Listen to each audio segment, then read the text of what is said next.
There are places in this world that seem cursed, places where time itself stands still and shadows whisper stories that no one dares to tell.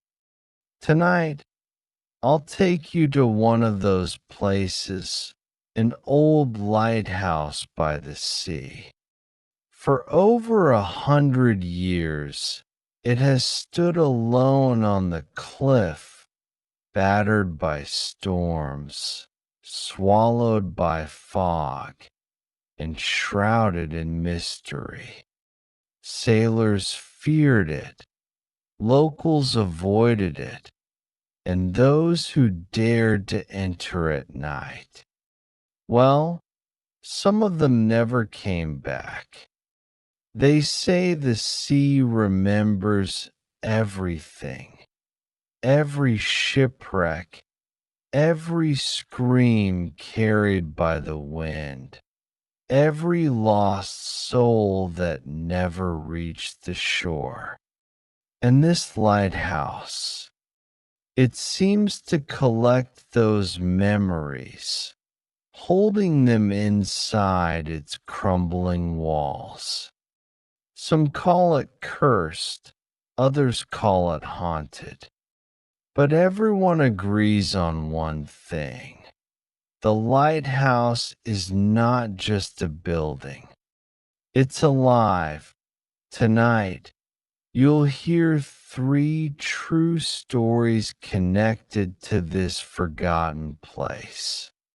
Stories that sailors, fishermen, and even modern day explorers swear really happened. But a warning before we begin. Once you know what happened here, you might never look at the ocean the same way again. Story 1. The Vanished Lighthouse Keeper asterisk. They say every lighthouse has its ghosts. But this one is different.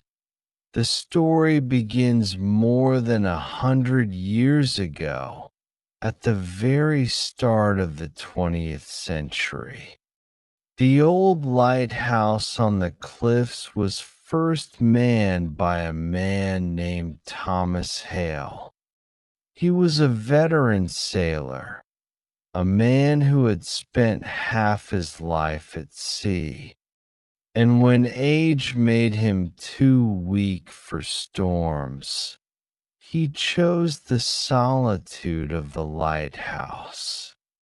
His job was simple: keep the light burning, no matter the weather, no matter the hour. The safety of countless ships depended on it first. Everything seemed normal. Locals remembered Hale as quiet but polite. He'd row into town once a week for supplies, exchange a few words, then disappear back into the fog.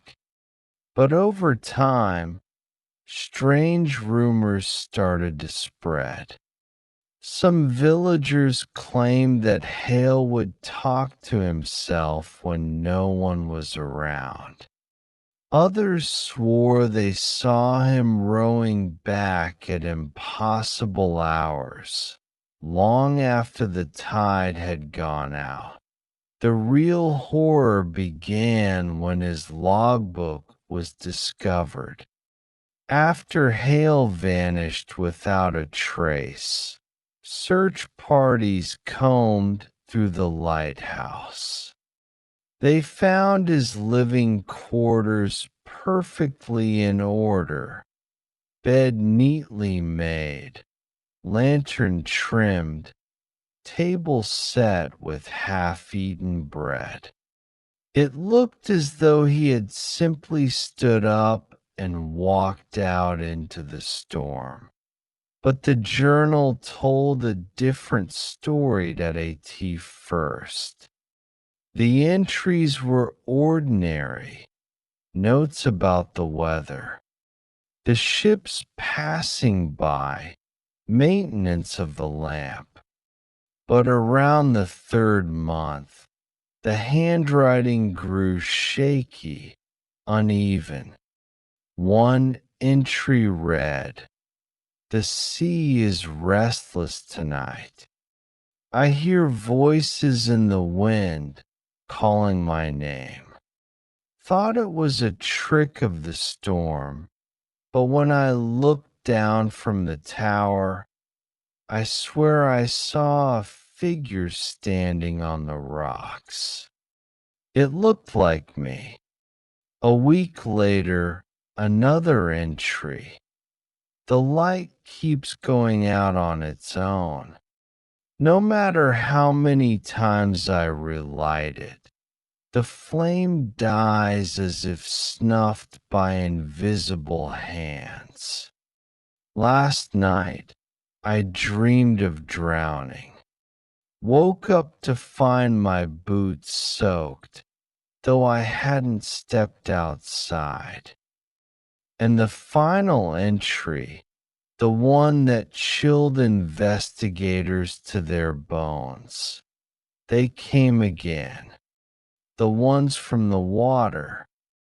They don't want me to leave. They whisper that the light belongs to them now. I cannot hold them off much longer. If someone finds this, don't let the lamp go dark. That was the last page. When the search team arrived, the lamp was indeed burning, steady and bright, as if tended to only moments before. Yet Hale was gone. His body was never recovered, despite weeks of dragging the waters and scouring the cliffs for years after. Sailors claimed they could still see him in the windows of the lighthouse, pacing slowly, lantern in hand. Sometimes, on nights when the fog swallowed the coast, the lamp would blaze with unnatural intensity, even though the building was locked and abandoned. Locals said it was Hale, still keeping watch, trapped in his eternal duty. But there's a darker version of the tale. Fishermen whisper that on certain stormy nights, if you stand too close to the rocks below the lighthouse, you'll hear Hale's voice calling from the water, begging you to come closer. Those who listen sometimes never returned at Tio this day. No one knows what truly happened to the first keeper of the old lighthouse. Did he lose his mind? Throw himself into the waves? Was he taken by something that came crawling out of the sea? Or is he still there, pacing the tower, guarding the light that refuses to die? Whatever the truth, one thing is certain. The lighthouse claimed its first victim that night, but it would not be its last. Story 2. The Ghost Ship and the Mysterious Light. The sea has a way of hiding secrets. Ships vanish, storms rise and swallow men whole, and sometimes the ocean returns only pieces, splintered wood, a broken mast, or a name etched into rusted metal. But there are nights when the sea doesn't just take, it gives something back, something that should never have returned. This story was told by a fisherman named Robert, who lived in a small coastal town just a few miles from the old lighthouse. He was not a man given to tall tales. Robert was practical, hardened by years of battling the tides, the kind of man who measured life by the weight of his nets. That's why his account shook everyone who knew him. That it happened one summer night when the fog rolled in thick and heavy, blinding the coast. Robert and two other fishermen were out on the water, struggling to find their way back to shore. Normally, the lighthouse would guide them, its steady beam cutting through the darkness. But that night, the lighthouse was supposed to be empty. No keeper had lived there for decades. Yet suddenly, through the fog, the great lamp ignited, blazing across the waves. Grateful, the men steered toward the light until they saw it. Through the mist, a ship emerged. Not a modern vessel, not even one from their time. This was an old wooden galleon, sails torn but billowing as if caught in an invisible wind. Its hull was blackened, waterlogged, and encrusted with barnacles. The ship looked centuries old, yet it cut through the sea as smoothly as if it had been launched yesterday.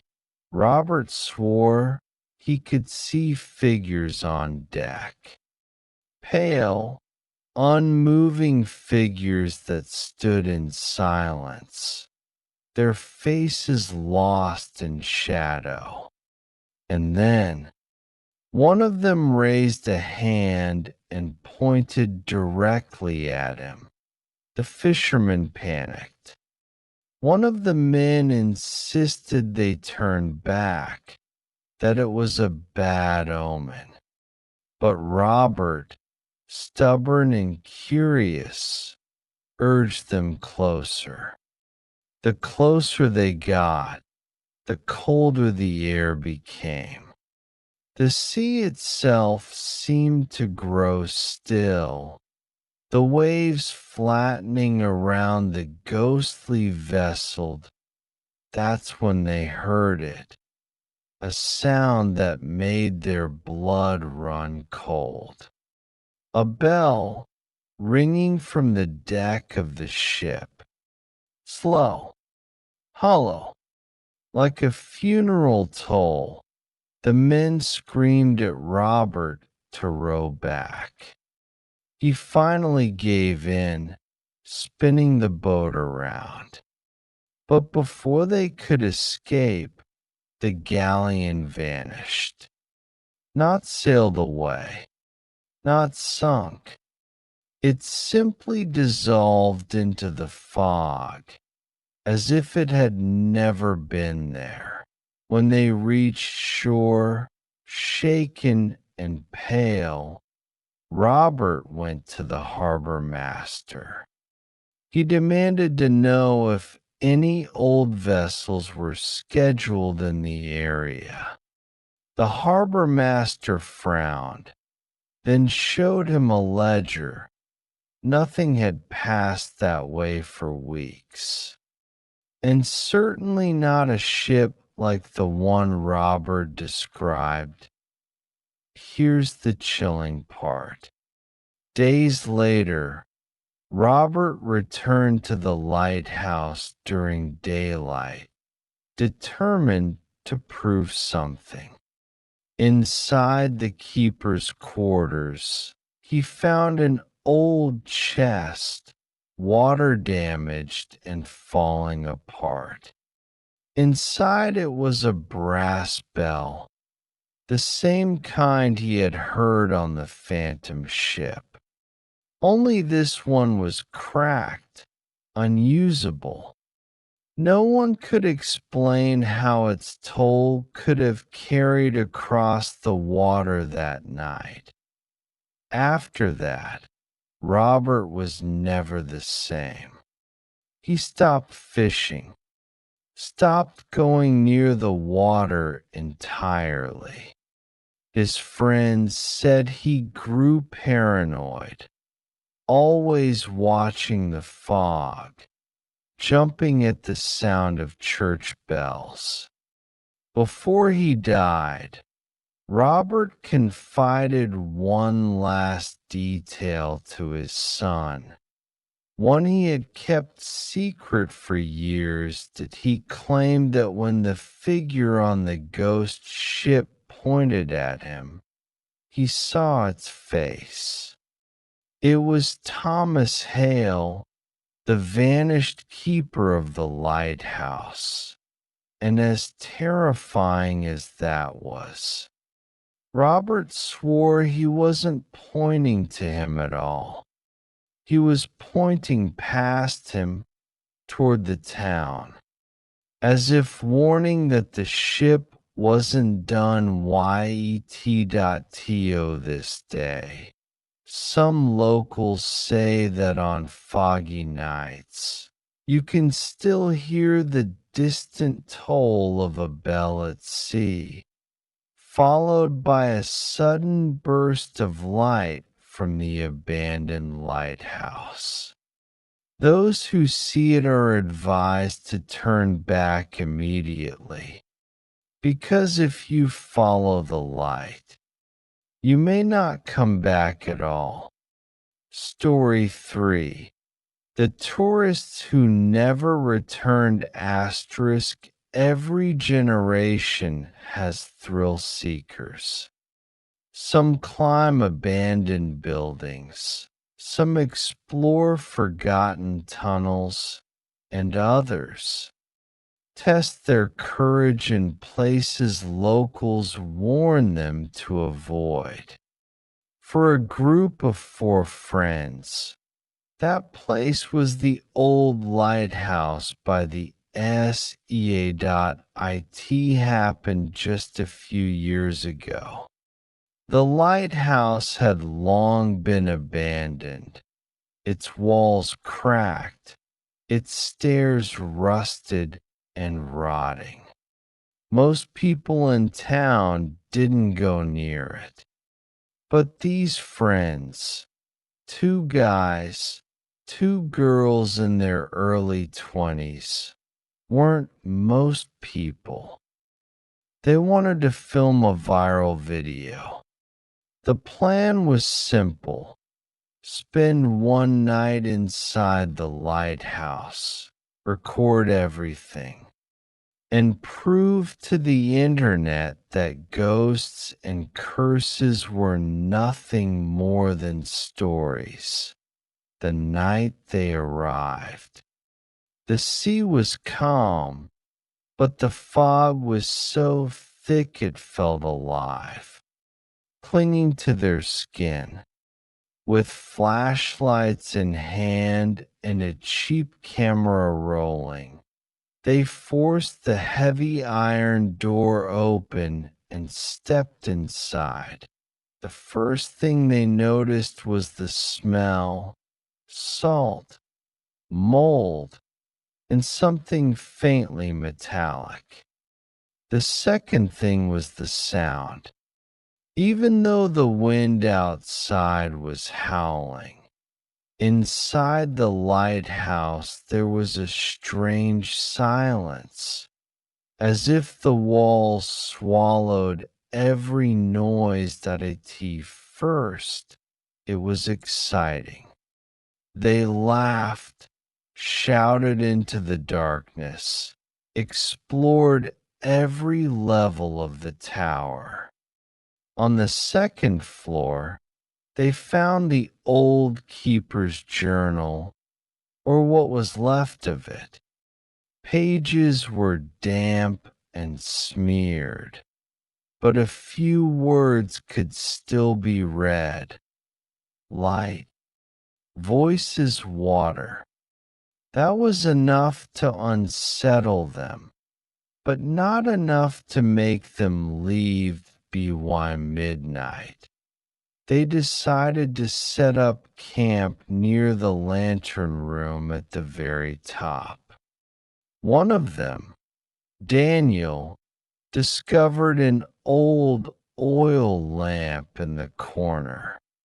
Just for fun, he tried to light it with a match. To their shock, the wick caught instantly, too easily for something that should have been dry and useless for decades. The lamp's glow filled the room, flickering shadows across the walls. That's when things started to go wrong. First, they heard footsteps on the stairs. Heavy, deliberate, climbing closer. But when they checked, the staircase was empty. Then the door slammed shut on its own, locking them inside. Panic set in, but they tried to laugh it off until one of the girls, Emily, pointed at the window. Outside, through the swirling fog, the beacon of the lighthouse suddenly came alive, blazing across the water. But the control panel was rusted, broken, completely disconnected from any power source. The light should not have been working at all. And then they saw him that a figure stood in the glow of the lamp, reflected in the glass. Tall, wearing the uniform of an old lighthouse keeper. His face pale, eyes hollow. He wasn't standing outside the tower.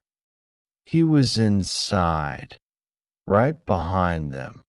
The group screamed, scrambling for the stairs. The lamp toppled and shattered, plunging the room into darkness. By the time they made it outside, Emily was gone. The remaining three searched frantically, calling her name, but she had vanished without a trace. The police later combed the lighthouse and surrounding cliffs. No sign of Emily was ever found.